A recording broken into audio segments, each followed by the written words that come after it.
it looks like we have a quorum, I would say. So I think we should get going here with the webinar. So with that, I'm just going to say welcome to everybody. It's such a privilege to have Ben Howkins with us, who is the author of Sherry, Maligned, Misunderstood, and Magnificent. He's going to take us through some highlights of not just his book, but also the finer points of sherry, where it's grown, its history, as well as a bit of a tasting. So we've asked all of you to have both a Fino and a Amontillado with you today. So I hope that you do. I hope that you can taste along. If you end up watching this after the fact, we will definitely send it out and post it on our online learning platform for you to view, as well as on YouTube, if you wish to view it that way. But with that, I will just say thank you so much for joining us with the Commonwealth Wine School. Thank you so much to the Académie du Vin Library for putting us in touch with Ben and for publishing his really, really wonderful book about sherry. And with that, I will just say, Ben, it's so nice to see you, so nice to have you here. And can you please introduce yourself a little bit and tell us about your own history with this fabulous drink with sherry? Well, Jessica, thank you for inviting me. And hello, everybody. I can't see anybody, but I guess you're there, which is great. Sherry, first of all, I'm going to raise my glass of Fino to you all, because I think that's a good way to start. And dip your nose in, you get that amazing Fino-esque aromas. And if you know the sherry region, you get that hint of floor, which is that kind of yeast on top, and that's the taste, that's the aroma that greets you every time you go into sherry bodega. That's what makes it different from any other wine region's bodega. So anyway, with Fino firmly clasped in my right hand, I'd written 2 books on port, and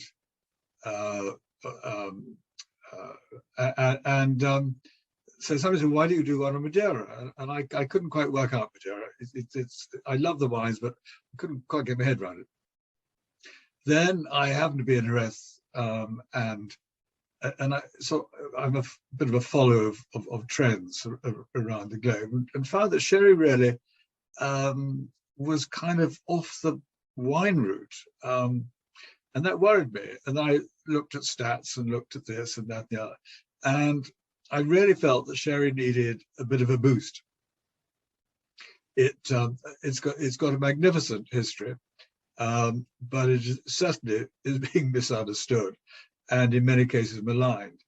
And so I set to write the book in 2017, and then published in 2019 by the Académie du Vin Library, which I helped to found with Stephen Spurrier. And so what I tried to do in the book is to show that sherry at its best is a world-class wine. And so that's my starting point. And before that, I had worked for a sherry company, Croft. I had worked for a port company, Taylor's. So not through any particular rhyme or reason, but sort of chance had taken me in that direction, in the fortified direction. So I now I'm not going to write a book on Madeira, but at least sherry is becoming, and I think in the States as well, I saw the figures, is sort of 6% up overall this year, which is great. This year against last year, which is great. Yeah, it's a really astounding growth profile.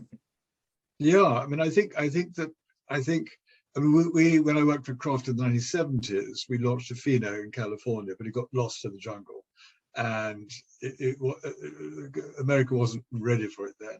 And it's mainly, as you all know, in metropolitan areas. But there is a little bit of a sort of whiff of excitement with sommeliers. Talking to Jessica earlier, so one of the basic, we might have the next slide, Jessica. Okay. I think that, yeah. So I think sort of diving straight in without methodically going through the history, which we can allude to, is there are the two different styles of sherry, very clearly. There are the sweet dry styles, Croft original pale cream. There is Harvest Bristol cream, the two leaders in that sector. There's the medium sherries that don't quite make up either of the dry sherry styles, so they're slightly cheaper. And then PX, which is again, we're talking about that, which is to my mind just one of those wonderful nectars that one could possibly have. And if you find it on the menu in any restaurant, go grab a half bottle or glass, pour it over your ice cream, drink it neat, and you'll be right into Christmas, right into the Yule, right into Christmas pudding. So that is in simple terms, again, that's 80, 75, 80% of the market. Okay, so which is fine, but there are no vintages attached to it. The cream is the same, but what you miss in the cream, the sweetened styles, is dry styles. So for sweetened sherry styles, think tawny port, think late bottle vintage, think the same sort of areas that you would drink tawny port, maybe after lunch, after dinner, and that's probably the best with cream and medium. But the excitement is in the 15-20% global sales of the dry sherry styles. Now, for dry sherry, really think champagne. It is a classic aperitif. It is dry, no sweetness is added. To get the sweetened sherries, the sweetened sherry styles, a bit difficult. You have the basic dry sherries, and then you add in the Pedro Jimenez or the Muscatel, sweet grapes, basically. Dry, nothing is added. They're completely dry, and in most cases, they're drier than the brut champagne, or the same as dry sec champagne. So this is where we're at. We're at aperitifs. We're at individual styles from the same grape, which is a Palomino grape. Sorry. No, fine. So just while on this one, Manzanilla comes from San Lucas Barrameda by the sea, hence always a slight whiff of the sea breeze in Manzanillas. Fino natural home is Jerez, which is 10-15 kilometers inland, which is the home of sherry. Amontillado can be produced either in San Luca or Jerez or Puerto Santa Maria. And then Palo Cortado, which is always a bit interesting. We can talk about that in a minute. I'm sure there'll be questions on that. And Orosa. So those are 5 classic sherry styles. And they go from looking dry, as in my left hand, to Amontillado in my right hand. Can we see that? Yeah. So yes, absolutely, perfectly. And you can really see the difference in colors. And you can see the difference in color. So let's go over the page, Jessica. Okay. Okay. Yeah. So I put this in because it kind of, again, I apologize for those who know the area well, then you'll instantly recognize the sherry triangle, which, to give a country reference, it's at the bottom of Spain in Andalusia, home of flamenco, horses, manana. I don't think I was very slowly down there. And then you've got the sherry triangle, Jerez in big letters, and then San Luca to the north, and then Puerto Santa Maria further down. So those are your, that's a sherry triangle. And it's in recent years, there's been a real need and demand and movement by the controlling body, the Consejo Regulador, to actually look more at the vineyards and the bodegas. And what you see on the right is a typical sherry, gradual hill, Albariza soil, bright white soil, reflects the sun, heats the grapes. not that it needs to really down there. And then on the below that, you've got the Pedro Jimenez luscious grapes picked, laid on esparto mats until they become raisins. Once they become raisins, then that is a sweetening product that makes the cream sherry. And I'll just at this point just say the difference in Harvey's Bristol cream and Croft Original pale cream is that the Bristol cream is sweetened with PX grapes, very, very thick, very, very robust raisin grapes. The Croft Original has a lighter color, and I helped launch that in the late, quite a long time ago. And that has the muscatel sweetening element to it, and therefore that's lighter than the thicker skinned PX grapes. So that just as an aside there, that kind of, I hope helps a bit. So what's been going on is that they, on the left-hand side again, and I'll go into the size of vineyards a bit later on, is that you've got some first-rate vineyards there, and people were as interested in the sherry vineyards in the late 19th century, early 20th century, as they were in Burgundy or Bordeaux vintages, believe it or not, but it was true.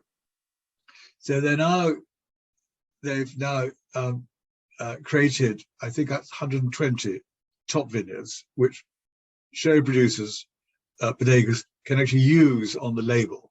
So again, it highlights the terroir in the fields. At what point did they start to do that, Ben? Did they start to really delineate the actual vineyards in the sherry region? They were always delineated, but rarely people didn't pay much attention to them.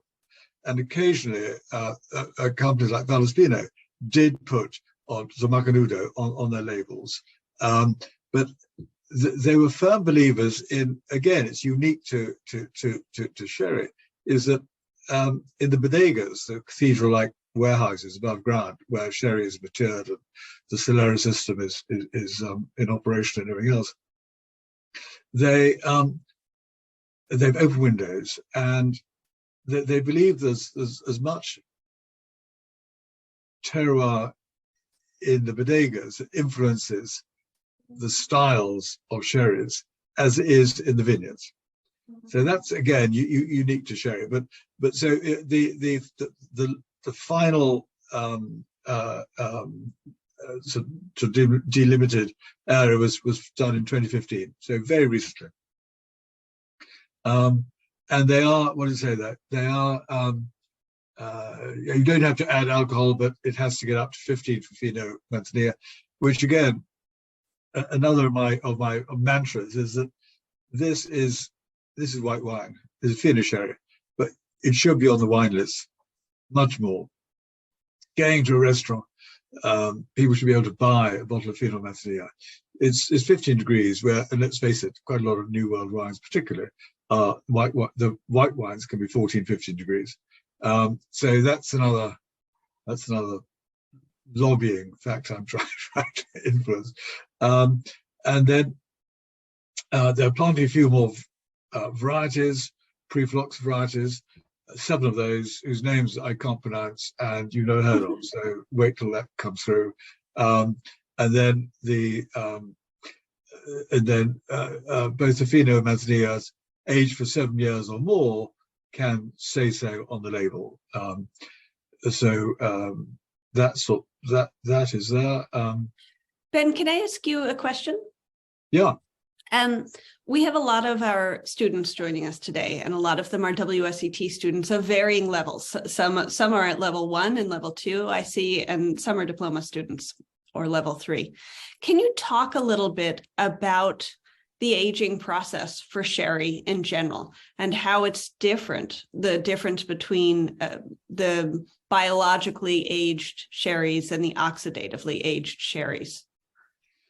I will. before I do that, I just want to cover that last bit there, the NRAMA regulations. And NRAMA is a word used on Finos and Manzanillas to denote they've not been filtered and have not been cold stabilized, which means that there's much more character retained in the bottle and in the glass. So if you see NRAMA, which has only been sort of going for the last 10, 15 years, well done, Jessica. And you see NRAMA, it'll cost a few dollars more, but buy it. You'll absolutely get the value out of that. Okay, so go back to your question. The Solera system, I find one of the most confusing winemaking techniques in the world. But basically, the sherry, like any vineyard, you pick the grapes this time in end August during the night because it's so hot, and the young wine called the mosto, which is not must but it's fine wine, comes into the vinification winery, and as usual, everything is quality checked and everything is sort of pre-chosen as to where they think that particular batch of grapes are going to go. So the Finos and Manzanillas, the light ones here, they go into a Fino Solera. Okay, I'll stop that. And they unusually, uniquely, because of the character of the wine, they are built as a floor covering, FLOR covering, which is a film of yeast on top. So that prevents the wine from being oxidized. That's why it retains its color after 10, 15 years. That's why you get that extraordinary taste. It's like a film of, I don't know, scrambled eggs, but it's entirely white. And so that is Fino. And then Finos are much older than you think they normally are. I mean, you know, in the world of unfortified wine, a 1, 2, 3-year-old wine is great. This happens to Tio Pepe, and it is 4 years old, maybe 3 years old, 4 years old.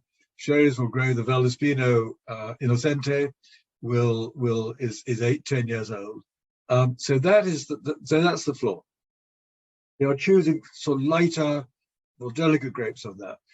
The grapes, the juice, the wine that is fuller, more robust, that's sort of marked on each cask, and it's tasted relentlessly by the Capataz every day, every week, and that then is marked to become a Amontillado or a Rosso. And that is immediately fortified to 17 degrees, 17.5 degrees. Flor cannot grow above a wine at that alcohol level. Therefore, immediately, a wine destined to be an Amontillado does not live with flor. It becomes oxidized immediately. Therefore, it gets more in contact with the wood and oxidized. There's always a gap left at the top of the barrel, and that is why it comes that particular color there. So that biological is under flor, oxidative is normal as in any other wine you've got there. So, and then the Solera system is basically fractional blending, describes it probably even clearer in today's terminology. Basically, you take out 30% of one cask and into its final Solera or into another cask. You put in the same amount from the same style, and that can be, and then those are called scales, and you can do that probably up to 10 times in certain cases, more in Fino than the Amontillado, or you can do it in 3 cases. And then what comes out at the end is similar to what the previous bottling was. So it is a deliberate intention to have continuity. And that's what is sherry's pride, but also missing a trick because of no vintages for journalists to write about and for students to learn about. And yet I think of it as, for as great of a value as sherry is, that aging process adds for the producers so much expense, you know, holding on to that wine for so many years. Absolutely. It's a tremendous investment. Can we go to the next slide? Absolutely. So this one and the next slide we'll take through, and then I'll have to lead on to Jessica's point. So on the left is there's Avenue Valespino, which is part of a large group, the established group, and then on the right, Agnes Bodegas Tracion, again, I think one of the finest bodegas that started about 30 years ago, buying up old sherry because sales were going down from 20 million cases worldwide to where they are now 4 million cases worldwide. So a lot of really good quality sherry was left unsold, and the owners of Bodegas Tracion thought they would, he was a successful Madrid businessman, thought he would buy it all up, and that's how that particular bodega started. I happened to be there at the opening day, and I was told that they weren't going to sell anything for 10 years and hold on to it.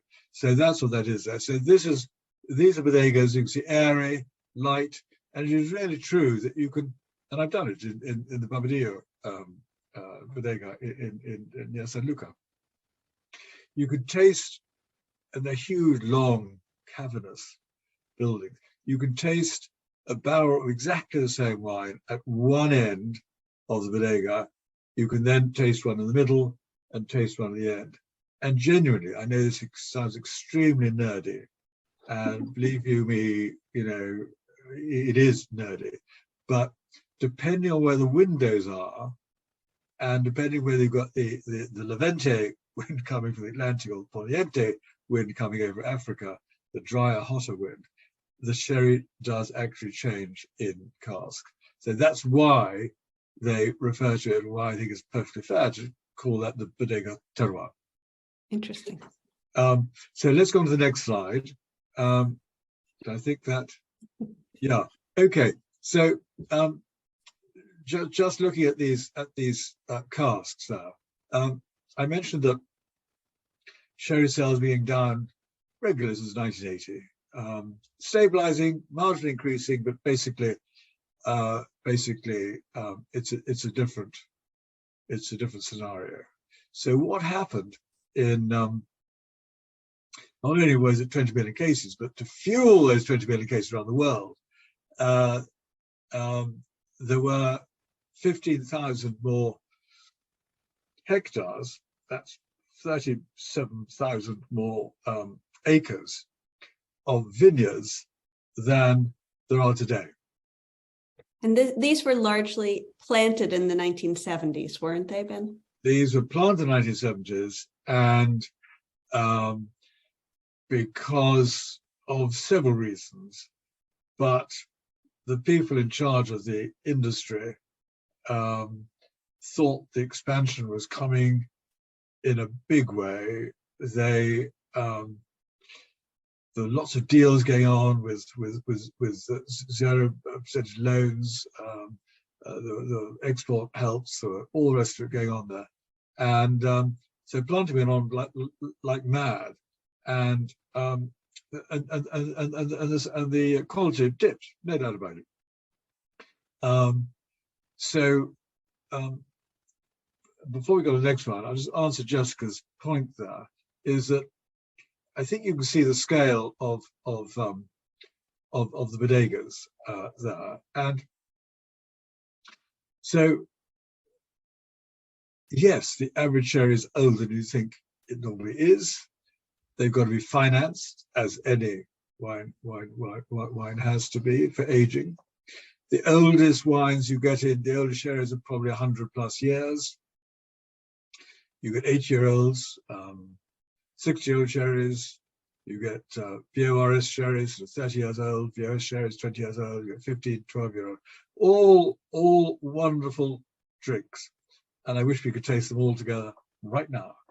But it does, you know, people think, oh gosh, collectors, should I collect sherry? Is the price going to go up and up and up with the auction price and everything else, like particularly Burgundy right today? The answer is, if you're interested in being a true wine collector, buy old sherry now. I'm not at all going to promise at all that it's going to increase in value, although at some stage it probably will. What I will promise is that there is absolutely less and less of it around. And I'm not going to give you a time scale, but I've seen it. I've talked to all the boys down there, and I'm sure you've made your own investigations if you're interested.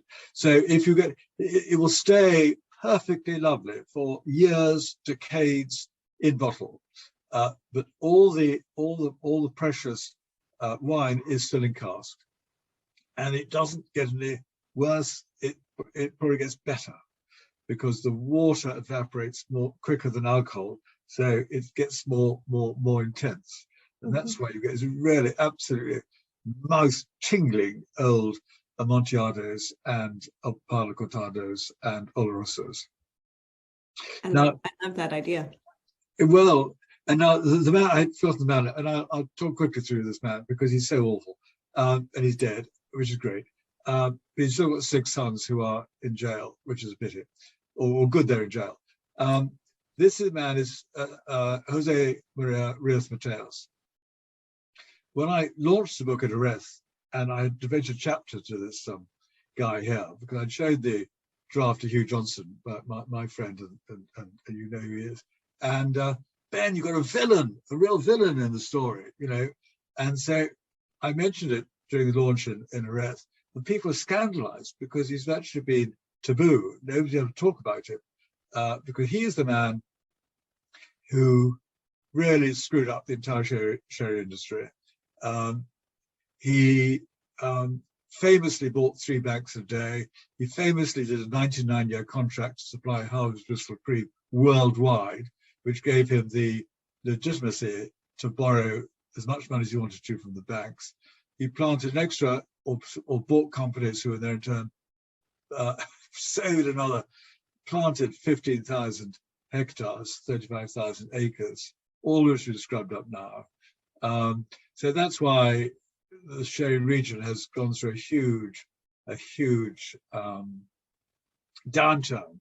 And we're now at a stage in the last 5 years with all the sherry houses are family owned.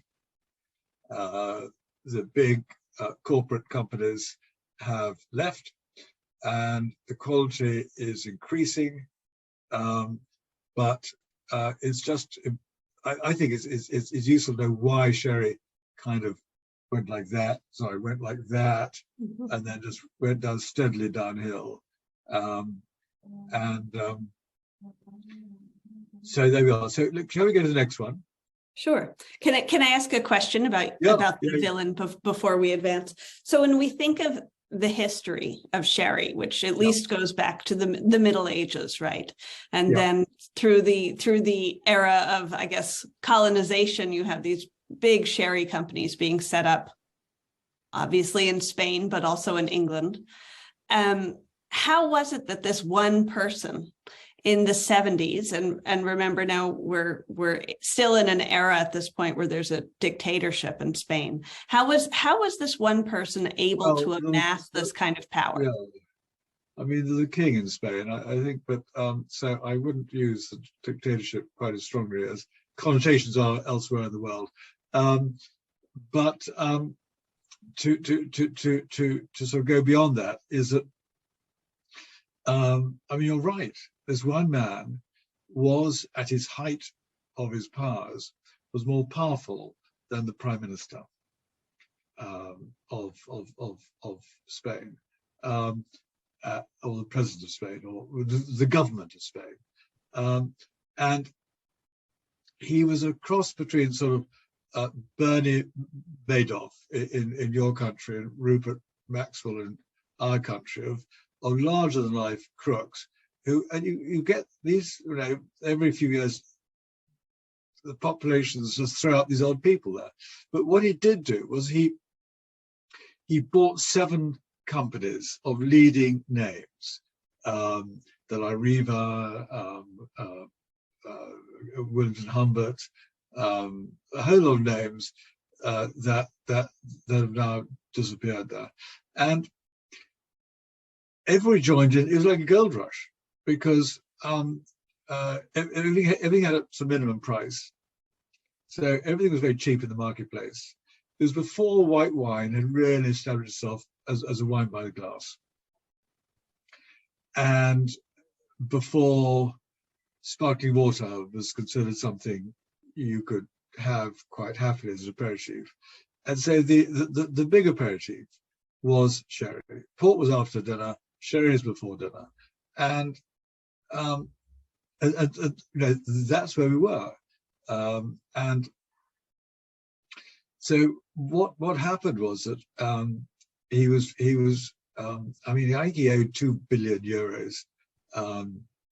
He went down big time, but he was a charismatic individual, and he took people in his stride, and he took people with him until finally he was, I think he had 600 companies and was borrowing money from one to the other. You know, a real fraud. So that's and that's where sherry lost its way. And so this was the era of Rumasa, right? This is the era of Rumasa. Ruiz Mateus, S.A.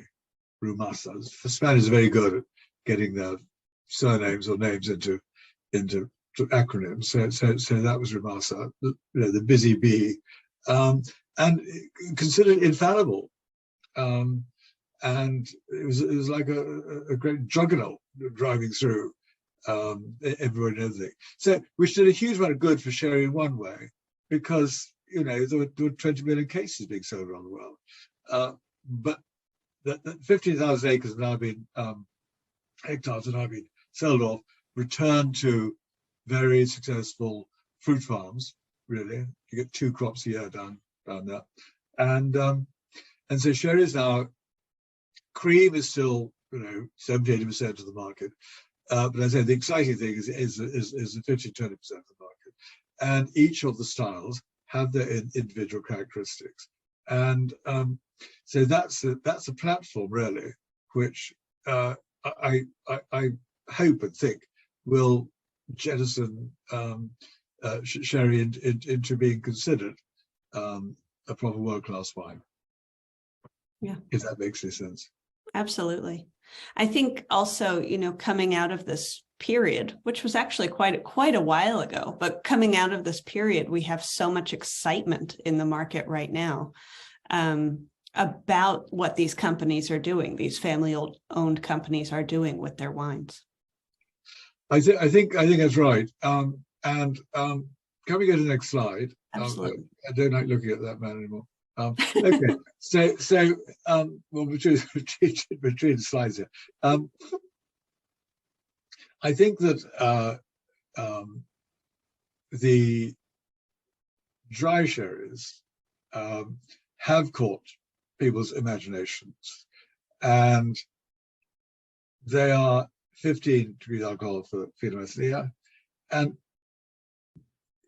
the art of blending really is a good word, as in whiskey, as opposed to in wines it's not such a good word, but it really is to get one grape variety naturally without any addition, achieve this kind of range. It's rather like Rieslings, to achieve this range of color and dexterity is extraordinary, and I hope the excitement will translate into sales, because what one, again, I said at the beginning, and I think that it really helps if you look at this as a champagne option, and you look at this as and again you can drink it. What the Spaniards do of an evening, they have a shot or two of the hard stuff, in their terms this, and then they would drink the Fino Manzanilla throughout their lunch or throughout their dinner. And I have to say, it's the only wine place in the world that I've been to where I don't miss red wine. Because normally, if I'm in the white wine region, I yearn for red wine. But I genuinely, each time there, I don't yearn for it. And they'll go very well with pairings. They'll go very well with, I was saying, that's right, it swims Fino Manzanilla, so wonderful sea water fish and oysters and gambas and langostinos.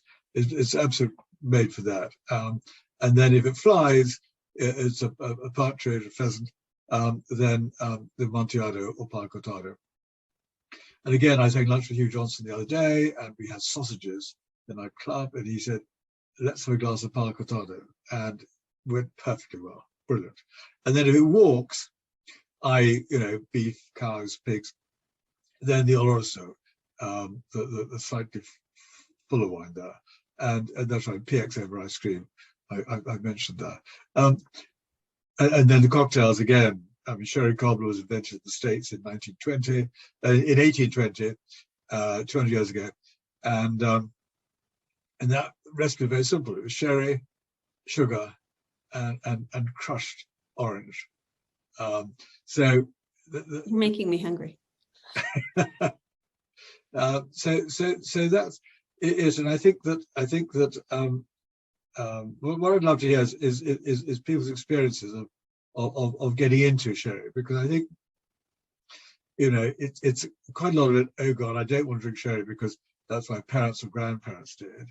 There's certainly that amount of discussion, certainly in this country, and but hopefully that in the States that the history, the long history, going way back, say Middle Ages, 16th, 17th century, stories of Drake setting fire, 3,000 casks. He stole 3,000 casks from them and loaded his boats up and all the rest of it. And in the 20s, and right through to a long time, is that it was the only drink that you would normally be offered when you go into somebody's house. So the history is a very certain one, but now it's time to break into new territory. So as we talk about these different, there are so many options with sherry, right? There are these 5 major styles or 6 major styles of sherry. I think for wine students, they're really trying to not just understand the different styles and how they came about. And I think it's easier to understand that, okay, biological versus oxidative. But either in Spain or in England, where I think you have a history of drinking a lot of sherry, more than we do here, probably. How do you differentiate these styles? Not just how they're made, but how they're used and what the different markets were for these different styles. Yeah, that's a good question, and harks back to your earlier question. I probably didn't answer as fully as I should. It's an interesting one. There is vintage sherry, añadas, which Williams and Humbers have done for many years, but that's an absolute 0.001% of sales. So the whole point of sherry is have continuity in style. So where do you start? Each sherry house now will produce pretty much all 5 or 6 styles. Are they different? Not so different as you would get different Burgundy. I think what I mean, what I say in general wine terms, go to a chateau, stick with it. Go to the main, stick with it. Go to a quinta, stick with it. But I think in a way that the exploration and understanding of sherry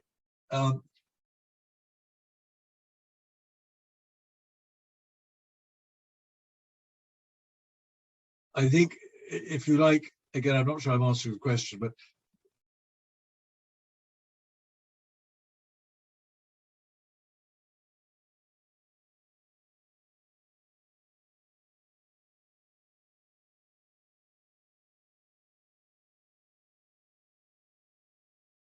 Exactly. But the two are basically the same. I mean, they're precisely the same animal. It's just that one is, and there's a wonderful Oxford Cambridge rivalry. I don't know, Harvard Yale rivalry between the two. I was last month. I was there with my wife, and we had a wonderful picnic with Javier Hidalgo, who is one of the great suppliers of Manzanilla, with La Gitana, etc., and Beltrán Domecq, who was just recently retired as being president of the Consejo Regulador. And he's a Domecq and he's Fino. So there's this real sort of rivalry that goes on, and they want to keep their individual characteristics. I think in a way Manzanilla is slightly more considered, slightly more special than Fino. But again, just buy 3 or 4 Manzanillas from different bodegas, and you'll see a difference. Of course you will. But the main difference will be between the Manzanillas and the Finos, and then the other styles. So do the same with Fino. Amontillado is the classic sherry style. It is. You put your nose in it, you immediately get the same sort of nuts and raisins as you do with a tawny port, but this is very dry. The tawny port, by definition, has residual sugar and sugar in it, and residual sugar. So with the Amontillados, I think you settle between, again, do comparisons with different Amontillados from different houses.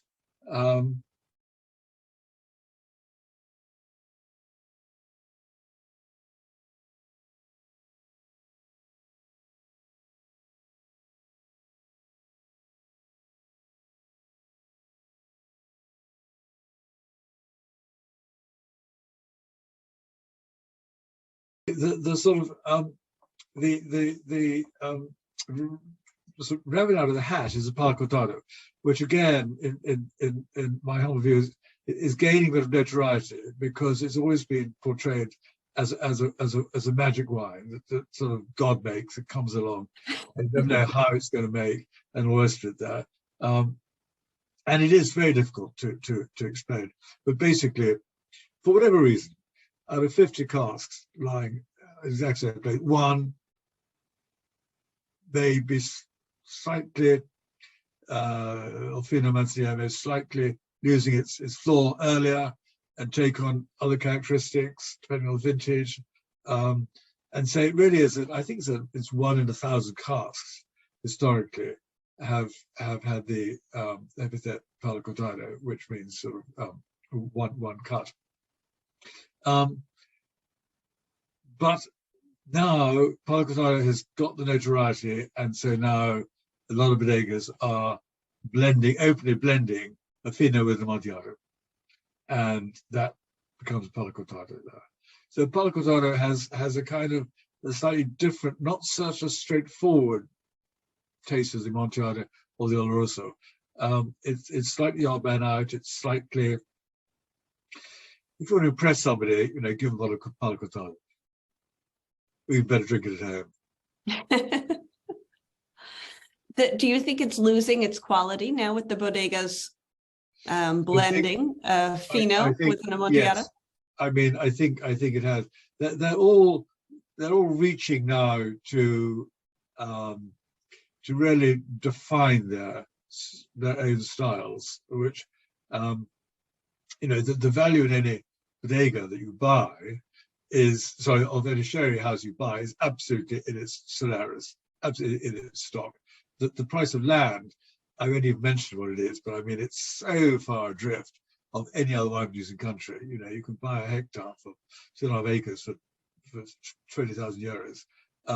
So that's going to change. The value for money of port and sherry has absolutely accentuated itself now, and in rough terms, twice the age, the same age of a sherry or port, 10, 20, 30 years old, would be double the price of similar age sherry. That shows where the really good value is now. Right. And I'm not attached to any sherry company now, so I don't really care what I say. But basically, it's an extraordinary good value. And you're right, Jessica, to sort of reach inside these styles, because and I couldn't really say Domecq Gonzalez, Benedictine or Wilton Humbert, or those, as to give them a house style, which you can certainly in the Douro for port, and you can certainly in other regions. So that's one of the difficulties. The branding and marketing. Yeah, and Javier Hidalgo said to me, of La Gitana fame, he said, Ben, let's be honest, which is always lovely, a producer saying that. And he said, you know, our wines are, in any comparative tasting, most people, I mark out of 10. I know that some people mark out of 100, but out of 10, they all get 8 out of 10.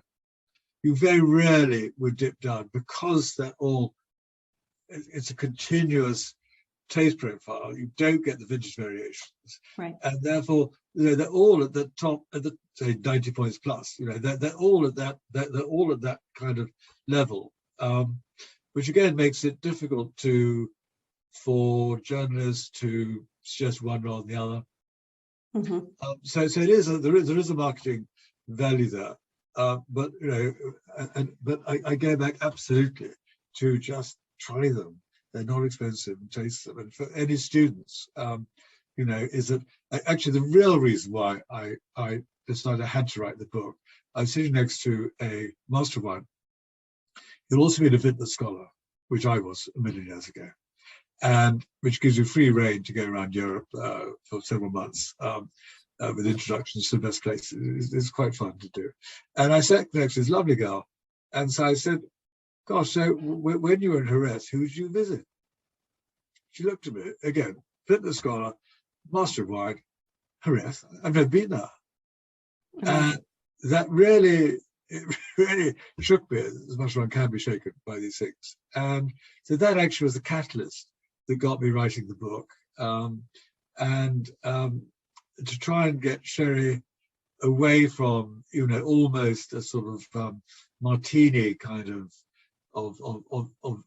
vinous interest into back where it should be, in terms of a major wine region. Yeah, it's interesting. I mean, I think fortified wines obviously are in a challenging market at the moment, but sherry, even with its, I would say, sort of newfound fame, with tapas restaurants and different styles, I would say it still has such a long way to go to being a major part of, certainly in the American market. I imagine it's different in Britain, but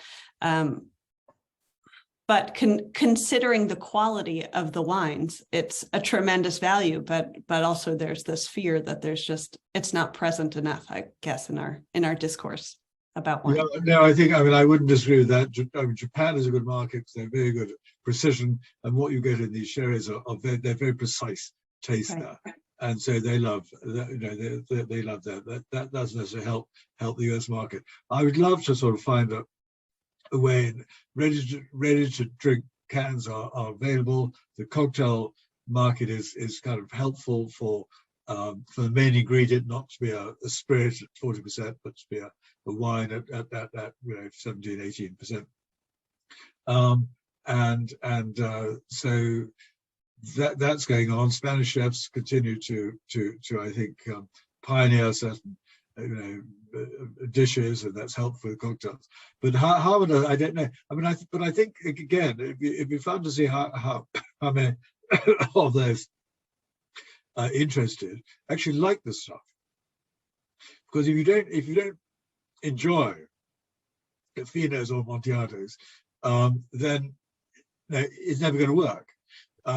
Because it is rather an acquired taste. Yeah, I mean, cream sherries, and that's why the big companies got behind cream sherry because they're easy to drink, and they're sweet, and we've all got a slightly sweet tooth.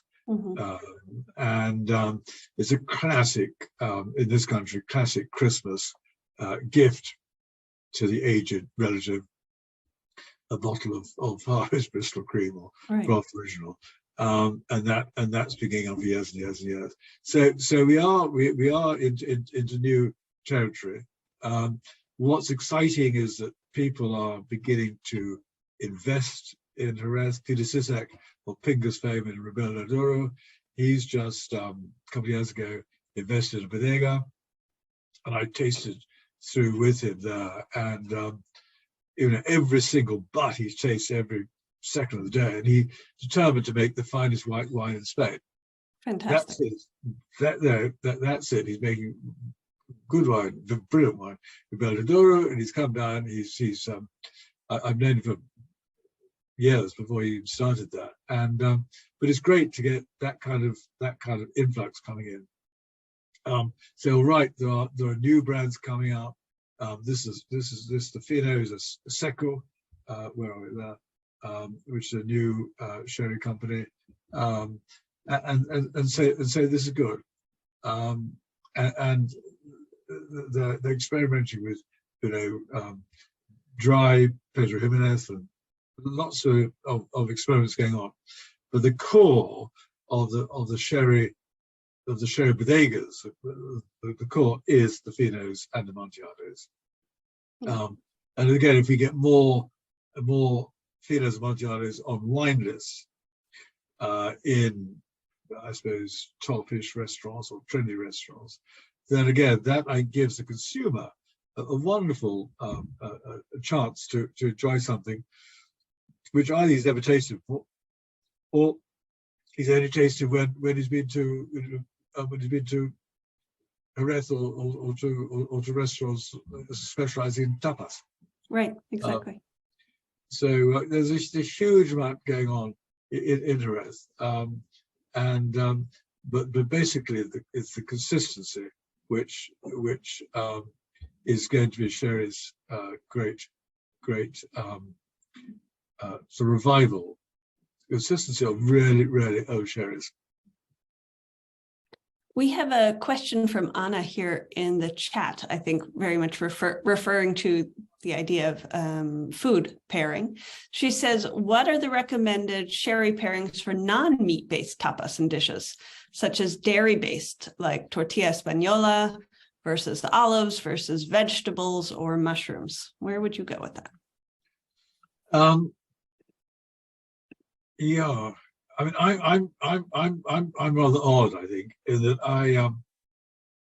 and I think others may, but I can't speak for others, is that I will choose a wine or sherry or port, and then choose that and then eat really what I want to eat, or I will decide what I want to eat, and then I'll have something to drink with it that I feel like. So I could crash over several lines of what's recommended. Basically, Fino Montilla is classic with seafood, and if you've been to Jerez or San Luca, it's full of half bottles just straying down the table, and it's ideal with gambas langostinos, for sure. If you're drinking as with tapas, with the tortilla, with the olives or nuts, again, and anchovies, again, it's probably easier to drink Fino Mancia with those rather than nuts. Rather than the Amontillados and also. So it really is what you feel like at the moment. You could probably drink 2 glasses of Fino to 1 of Amontillado. Not because of the alcoholic strength, but because of the intensity and depth of character in the Amontillados and Olorosos is that much more intense. So it probably hasn't helped you at all, but it is really there for doing what you want to do. there's no right or wrong way of if you feel like it's winter and you feel like a bit of pep me up, then take the Amontillado or Oloroso. But as I say, it's easier to drink Fino or Manzanilla than the oxidative wines throughout a meal. I agree, but that Oloroso is such a treat when you do get it at the end. Yeah, I think that's what exactly. I mean, they are treats. They are wines that one should treat. They're indestructible wines. They last for ages when the bottle's opened. You don't have to finish them off in one sitting. I mean, they had a particularly good lockdown COVID time because people discovered sherries that could be bought at not very expensive prices. You could sit there by yourself or with whoever you were with and dip into it, you know, for 10 nights in a row. Here and there, which you just can't do with many wines. Which you've got to do with many wines. So it's got a lot to it. I certainly, I mean, where do I stand? I'm happy to trust these lighter sherries more often than I'm happy to try some white wines that I don't really know where they come from. I find a lot of labels in restaurants are pretty incomprehensible to decipher because usually they are labels really designed for on trade, on premise. So they, you know, can cost quite a lot of money. Whereas this is, you know, a Fino Manzanilla, you don't think so much. You can enjoy the conversation.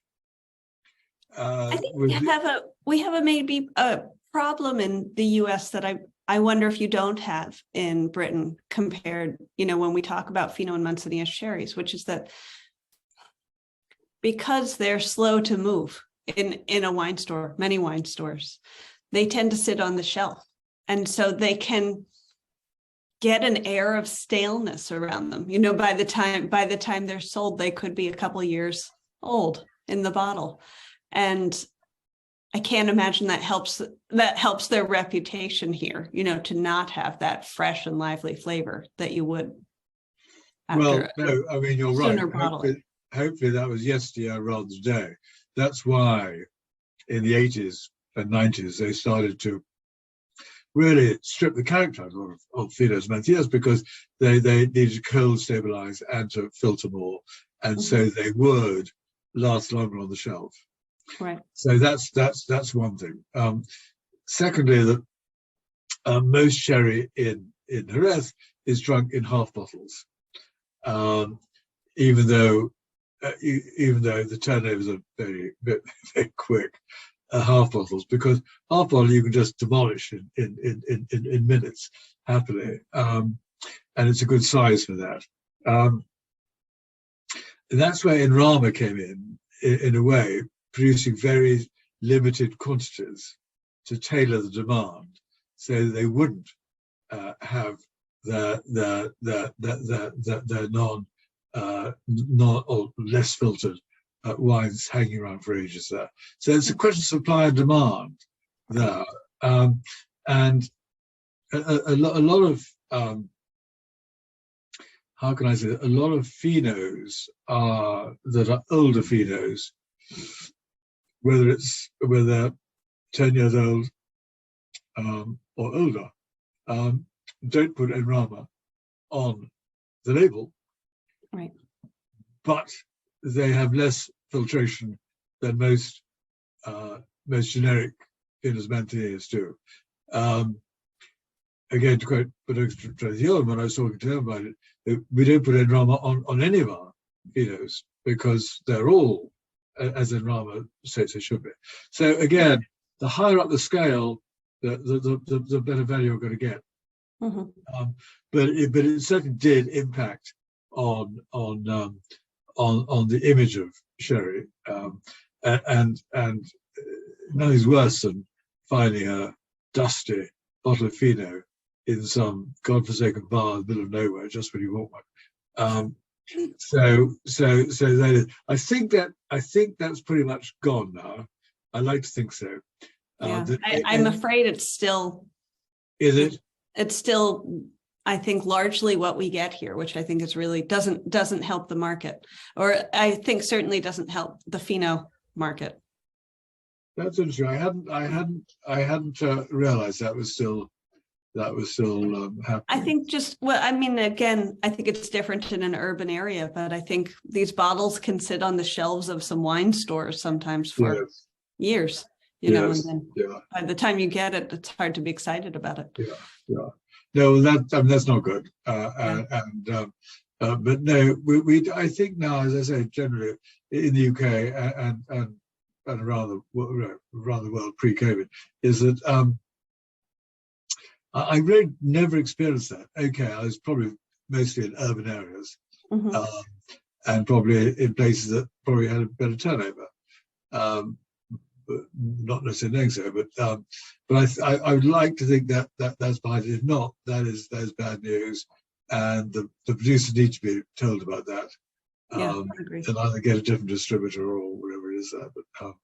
But I do agree. Yeah. But I think again is that I'd like to stress the sort of champagne option there, because what we found is that, and talking to several top restaurants over here, is that the more you can build up the acidity in any aperitif, usually the higher up the wine list the consumer is going to go. If you have a Scotch or martini before dinner, then your taste buds are slightly deadened, right? And even though you may absolutely, and I enjoy both, but I mean there we are. But you tend not to pay so much attention to the wine list. So again, that's why I think they're very, and champagne is obviously very, very good in that direction. So again, it's a question of, I mean, I'm not defending sherry. I'm just trying to explain what it is, why I particularly think that it is underrated, and no illusion as to the difficulties to get it really going mainstream in quality, never again in quantity. I think that era is over, but in quality, it's still right up there. And any tasting, whatever you're tasting, white, red, anything, and you bring on a sherry, an averagely good sherry, there is a wow factor. I agree with you. There is a wow factor. There is a wow factor, and that wow becomes a screeching wow factor when you climb up the up the ladder to really old. I mean, there's a bodega in San Luca that I was introduced to a couple of years ago, and that's something unusual because they don't actually want to sell any wine. I mean, you go there, whether you're a corporate buyer or what have you, and they say, no, we don't sell any wine, really. But all their wines are sort of 50, 100, 120 years old. Wow. I was at a memorial service the other day that we were served one cask out of 15 casks in the Solera, and it was 80 years old. And that was just magical. It's extraordinary then to think of the lives that these wines have had. Yeah, I mean, exactly, and still so youthful.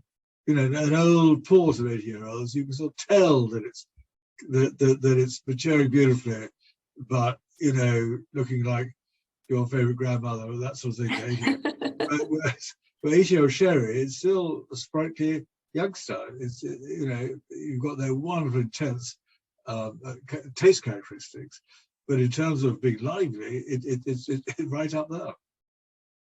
So should we take a little time and taste these wines that we have in front of us? Yeah, absolutely. You might go, yeah. So I think it says it all there. Yes, I think it does really. the first bit, an Andalusia backdrop. Again, I hark back to that because for those of you who've been to Andalusia, I hope it brings back memories. Seville is becoming a bit of a destination city now. Amazing cathedral in there the other day, and I think it's biggest in Europe. And so, and Andalusia, the land of sun and mañana. And Selenar, that's what I made earlier, is that to hand down to your children, grandchildren, they may think, God, you were mad doing that in 2022 with no drunk sherry.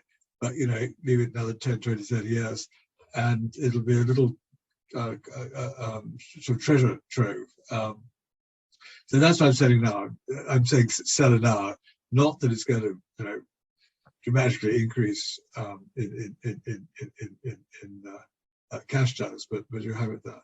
So tasting the two wines now. I mean, I've got Fino here. I'm going to stop our little share here. So we're still here, and yeah, we're here. Yeah, I mean, the glasses I've chosen are wine glasses. They're actually come from the Vintners company, and but they're wine glasses, so you can have white wine, red wine, anything in them there. Again, one of the downfalls of sherry was, I think it was in the States, but we had these little Elgin sherries, schooner sherries, glasses, which were appalling, and again should be chucked away and chucked overboard. But they're narrow waists, so you couldn't get your nose in, you couldn't get any flavors, any aromas, and you could hardly get your mouth in because there's a sort of rim at the top. And but please enjoy them in proper glasses. Now I have no idea where you are, what you're drinking, but if it's a Fino Manzanilla, again I go back to purity, that seawater breeze in the Manzanillas, but you get a very satisfying taste, I think. It doesn't hit you with alcohol. It doesn't hit you with necessarily a grape variety or a terroir, but I think it's just one of the most overlooked aperitifs in the world. Yeah, it's interesting because when you talk about bodega terroir as opposed to the vineyard terroir, right? The Palomino grape is a fairly bland grape. It makes a pretty neutral wine that really all of the characteristics of the sherry is created, isn't grown necessarily, right? Sorry, it isn't what? It's created. It's created in the bodega as opposed to sort of grown in the vineyard. Absolutely. Yeah. And that's something again which doesn't really happen anywhere else. And you see these scales or crianzas backing up the final Solera, and then they sit. They sit day in day out silently in cool temperatures. If one cask is just slightly off, then it gets a bit chucked out, and the rest of that. But so it's a long process. You can't hurry sherry. And I think when you ask most people, you're drinking a Fino, and you ask somebody, what age do you think this is? People will probably say, I don't know, 1, 2, 3 years. But as you go up the scale, you get the same freshness. 8-year-old, 10-year-old, right? And they do exist, and more they do exist. Older and older Finos, right? They absolutely exist there. So and you put them down, and then you keep the bottle in the fridge. Always drink chilled. I mean, it's about 0 degrees here in London, so it's not very warm. We're at about the same here in Boston. I say, well, so in a way, it's more of a summer drink. It's a picnic drink. It's a perfect picnic drink. You shove a bottle, and most of them at that level, are screw tops, and if you don't finish it all in your picnic, just bring it to the next picnic. That's right. So that's, I'm very, as you can probably see, I'm quite obsessed by this really. And I enjoy lots of other wines, but I just wish that more people would actually, I say, treat sherry a bit more seriously. I agree with you. I think that's where it comes to. And the Amontillado, again, this is. Mine is full of so you get nuts, don't you? There, you get. Yeah, the more of the dried fruits and the nuts. The dried fruits in there, and you get basically the same. Mm-hmm. And this is probably, I'm sorry, straying off thing, but you know, whether it's a Barcodano or a sort of Amontillado, you get similar notes. Some more robust, some with the aromas of the Amontillado and the mouthfeel of the Oloroso, which is the Barcodano. But you could, I always get this sort of tingling. I mean, I just want to, to me, it's absolute perfect. Like everybody eating any food anywhere should have a sip of Amontillado to get their juices, to get their taste buds going, to get their gastric juices flowing. I agree. It really does. You know, I haven't got any nuts with me here, but it is something which is it's not. There's no need to be afraid of it. It's not going to jump out at you. You don't have to worry about which vintage it is. You don't have to worry too much about when you decant it, because there's no need to decant it. So it's a very easy wine to go straight to the top table with, or to go to taste something of complexity and character, without having to go through that mindset.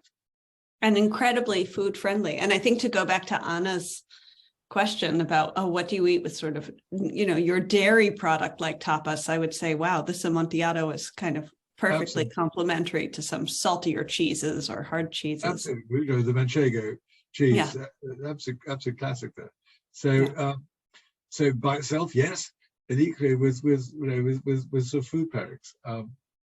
And again, you've got the aroma, the nose, but then you've really got also the sort of taste buds that just go on and on forever. It goes, it's got length. Yeah, truly. So we have a question that came in asking about producers. And I know you said that, it's not like Burgundy where necessarily you could taste from one chateau to another, but do you have some favorites or some producers who are being particularly innovative or making wines that you think we should be following and paying attention to? Well, as I say in my book, there are 6 main players, some of whom include brands and bodegas that we know and love, and others have been lost. So I'm a great fan of Bobadillo, again, probably the largest producer. Many of you have never heard of it, but it is in Sanlúcar, and they've got some really wonderful antique sherries arranged there. So if you want to go right to the top of the tree, I think they reach sort of thousands of dollars rather than hundreds of dollars. And then at the bottom, they've got the lovely Clementia, which sells very well. So pick and choose with Bobadillo. Williams and Humbert, another old favourite. They're again diversifying, back to family owned, because before it was owned by Ramasa. And they have got the odd Añana vintage harvest sherry, so that's kind of fun. They've got the Dos Cortados, which I think is a great wine, and that you've then got the Caballero group, which includes Lustau, which are doing a great job in the States, and they were the first sort of Almacenistas, non-exporters, who really stored the wines and sold to the exporters, and now they obviously export it in their own right. So I think Lustau are doing a great job. Who else have we got? We've got Estevis, which has got the Valaspino brand in its portfolio. And I still, back to when I first went to Jerez, I still love, they've changed the labels slightly annoyingly after so many years, but I just love the Inocente and Tio Diego Amontillado. And they look after them. They still play music to keep the wine happy in their bodega. And then I'm probably missing out some. And then there's the Fundador group, which includes Harvey's, but again they're mainly Bristol cream with some lovely sherries, but not really creating many more brands there. Then you go to the boutique, and you get all sorts of things going on there. Bodega Stracion, I've mentioned, really careful. Any style from Bodega Stracion is certainly worthwhile looking at. And if you visit, there was a wonderful gallery of old masters there. Cayetano del Pino, the house for Panacotado. They just changed hands, I gather. Again, another family coming in.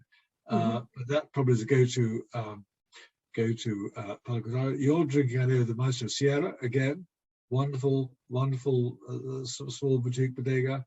And there's Urium as well, and all sorts of different things there. So I think nobody's producing bad stuff, right? Which is great, and everybody is sticking to their main brands, but equally experimenting a bit. Yeah. So, do I have any favourites?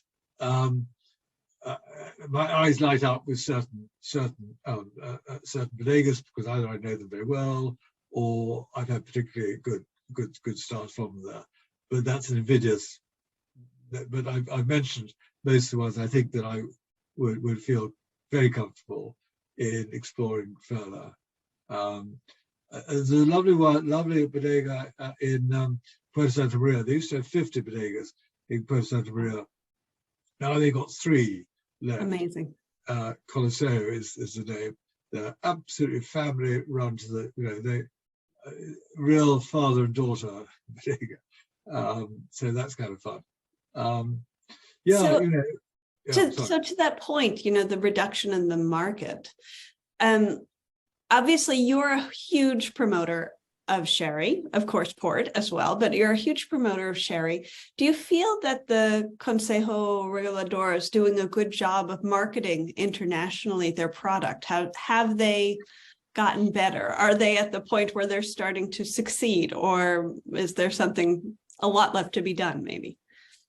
Well, as all your questions, that's very germane, and I think everybody has their views of regulatory bodies in any particular wine region.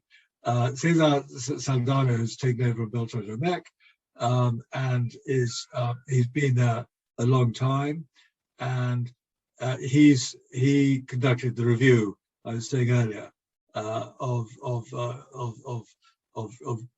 really getting Pagos on the map and recognizing older Finos and Masniers and generally helping the farmers as well as the exporters. So that's been useful. That's been very much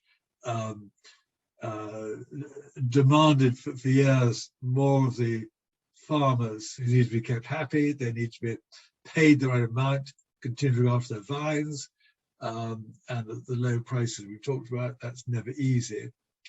So far as promoting sherry, I don't think any producer ever agrees with what the regulatory body is doing. It's one of those facts. It's usually up to the individuals, but they're trying. They're doing. I think they're doing a good job. At least they're looking at proper promotions and marketing things there. But there's only so much money that they have to do it. And it's funny, in Spain, sherry is not a universal drink. I mean, it really is in Andalusia. in southern Spain and Madrid. But if you go elsewhere, they say, well, why should we drink stuff from the south when we produce our own stuff? Right. So it's hard to argue with. It's hard to argue with that, because they're all very keen, whether it's in the north or whether it's in the middle or any part of Spain, right. that farmers got to be paid, and unless they're incentivized, then they don't look after their vineyards. So that's it. I mean, the majority of vineyards are not owned by the big houses. I think the biggest owner is Barbadillo, and I think there's like 500 hectares, which is not a huge amount. That much, yeah. So the producers are very important people there, and they're all very keen to maintain their integrity and to get back onto the world stage. So, unless... Well, you're certainly helping them, I think, advance their cause. Yeah, but it would be lovely to get some wonderful Hollywood actress or somebody who we all love, or politician, but somebody we all love, to thump the table. But they can happen, because their minds are different, often non-alcoholic sort of direction. So I don't think that's going to come, unless it comes to the heart of somebody who has got integrity. And I can think of a few, and you can think of a few. It would be invidious for me to mention anybody. But unless that would really help. Yeah. But I don't think. Until then, we'll keep doing what we're doing and promoting it the best we can. It's got to come to the heart, rather than paying them lots of pesetas or euros. But I just all I hope is that your listeners and viewers are really enjoying the two sherries that they've got in front of them. I don't see how they couldn't. So good. And I think it's wonderful. I think it's wonderful that you are giving societies, wine educators as yourselves, are giving sherry more oxygen now, and able to talk about it without saying, well, sherry, yes, that was yes, of course, sherry, but but there's no interest in sherry now. But I think there is real interest there. I just hope the bottles that land across the pond are fresher than you were saying earlier. Yeah, well, I do think, not only its story, its history, but the way it's made and the place where it comes from and the people who are making it make it really easy to talk about. And the fact that it turns itself into such an interesting and delicious drink that goes with so many things makes it impossible to ignore, I think. And so I think you're right. And I think that, if anything, the one criticism that one may have had of the Consecutive over many years is spending too much time trying to explain the Solera system, right, and the crianthas and the scales and all that, because, and I use the word fractional blending that somebody invented a few years ago, which is actually what it is, and right. so one should have got over that stage by now. It doesn't really go into the intricacies of blending. If you're talking about, other wine regions, and again, port is fairly easy to explain. You add great brand at a certain stage, right, and that's how it's done, and that's kind of the end of the story. Whereas sherry, that people are obsessed by the Solera system, and yes, it's important to know about, to establish the credentials that it's a great wine, and it's not just an easy blend of vermouth, which they're making down there as well. But it's not just that, but it has got a lot of history, and it is a complicated system. But that's what makes it different from the others. And so right, when you're diving into these wines, you should really judge them on their merits, rather than on how many crianthas has this has this sherry got behind it? You know, it's got 6 or 7 or 8. It's immaterial, really. You're aiming at something there that you should enjoy. That they're bottling it when we should taste it anyway. Why do you taste it? You shouldn't worry about how many points it's got, because, you know, it is pointless to be wrong. It's sort of without points, really. That's right. And in terms of a vintage, which is what it's all about.